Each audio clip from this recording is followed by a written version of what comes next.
See, the problem with you is you rarely exercise your self-discipline muscle. You just go with the flow. No backbone whatsoever. And that's perfectly fine until you start whining and complaining about your lack of success. That at some point along the way, we get confused and we misunderstand who we are. We start building this false sense of self around all the stories and all the labels and all the things. And we start living our life that way. And we get confused about how life works, how we interact with life. And we start living much smaller than we really are. See, if you go through life holding back, and most of us do, most of us, if we ask ourselves, have we done all we can do? Most of us will have to answer, no, we haven't. We've been holding back. We have ideas that we don't act on, things we want to do. We're afraid to take chances. You refuse to raise your standards. You refuse to push yourself. You refuse to give a little bit more, give a little bit extra. All that you have to do in order to start to pursue your dreams is take small actions every day that align your life in that direction. You have to be willing to be hungry enough to understand that if this is something that you are truly going after, then work has to be applied. You can't make excuses.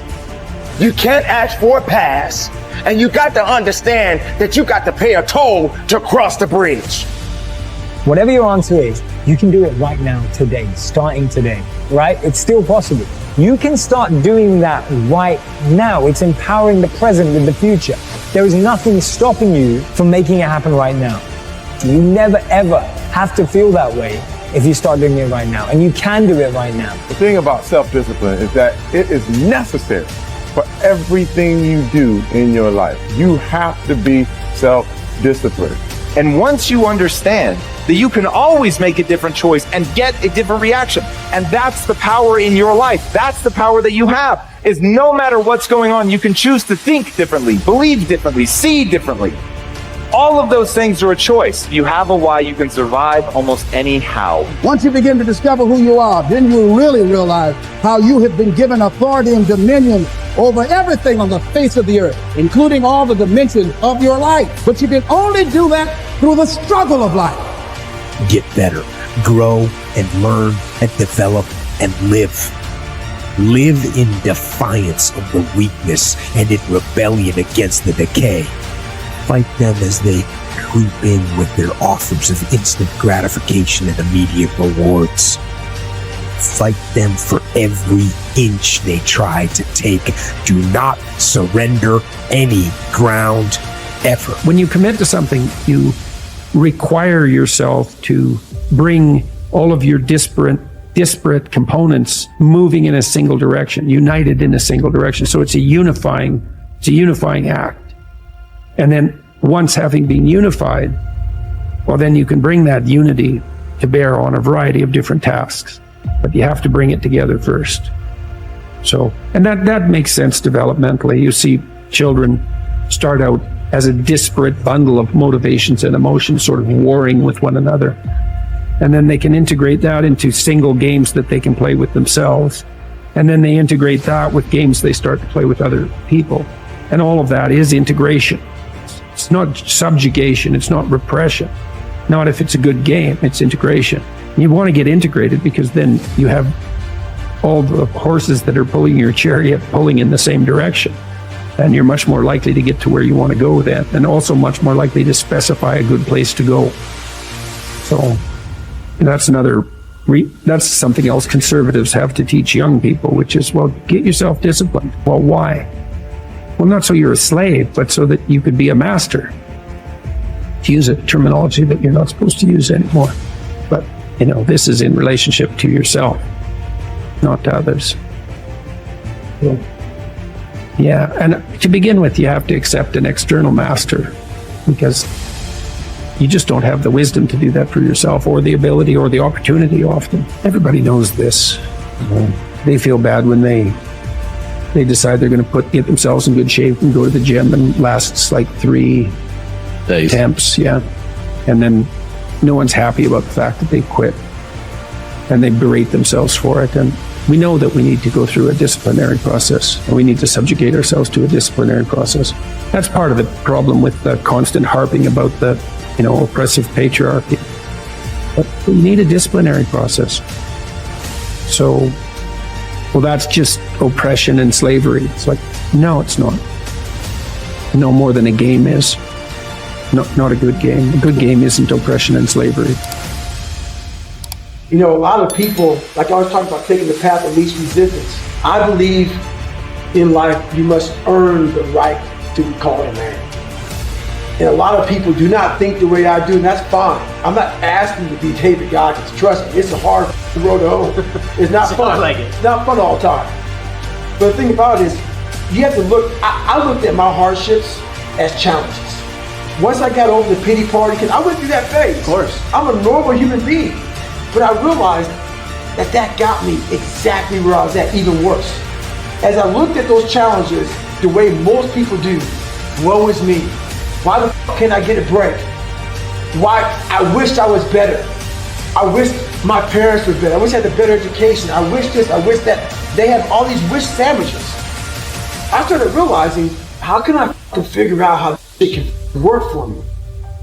So the one thing we don't do is when we're in that dark place is a great learning environment. If you can sit back in a dark place and find quiet to just think, there's so much power in your failures, in your suffering. Because why? You're still alive. You're still here. So you gotta look at that shit. My God, man, this is power, man. Like, now I gotta flip it. How many men would be able to do what I'm about to do, what I'm about to try to do? Like, literally, what gave me strength was when I was at the worst of my worst. How many men would even fucking say they want to try to be a Navy SEAL? I'm at the worst spot of my life. Like, I can't even walk down the street, let alone run down the street. And I'm gonna now call a recruiter up and try to be a SEAL. There's a lot of power in that, but people don't see it there. They see, man, that's stupid. I had this voice in the back of my head that kept on running. I was afraid of water. I was afraid of dealing with things that made me feel unaccepted. I didn't accept myself. So I kept on going towards things that I felt good. Let me go this way, because something kept on saying, fuck you. You have it, man. You got it, man, but you're gonna have to fail a lot. But you have it. And like I said, that voice kept on haunting me, but that voice kept on saying, if you face it, you realize it's not that bad. Persistence is self-discipline in action. Your ability to persist in the face of all setbacks and temporary failures is essential to success in life. Napoleon Hill said, persistence is to the character of man as carbon is to steel. The primary reason for success is persistence, and likewise the primary reason for failure is lack of persistence, quitting too soon. There is a direct link between self-discipline and self-esteem. Each time you discipline yourself to do what you should do, then you should do it. Whether you feel like it or not, your self-esteem increases. This, why there is direct relationship between self-esteem and persistence. Each time you persist and force yourself to continue on, even when you feel like quitting, your self-esteem goes up. Each act of self-discipline strengthens every other act of self-discipline. Every act of persistence strengthens every other act of persistence. When you discipline yourself to persist over and over, you like and respect yourself more and more. You become stronger and more confident. Eventually, you become unstoppable. Persistence is its own reward. Every time you force yourself to persist on a task, whether it is large or small, you feel happier and better about yourself. When you go the extra mile and do more than you are paid for, or more than is expected, your self-esteem goes up. You feel more powerful and in greater control of your life. In your career, when you go the extra mile, you put yourself on the side of the angels. The primary difference between winners and losers in life is simple. Winners never quit, and quitters never win. Your ability to respond effectively to setbacks, your level of response, ability, is the measure of your readiness to succeed.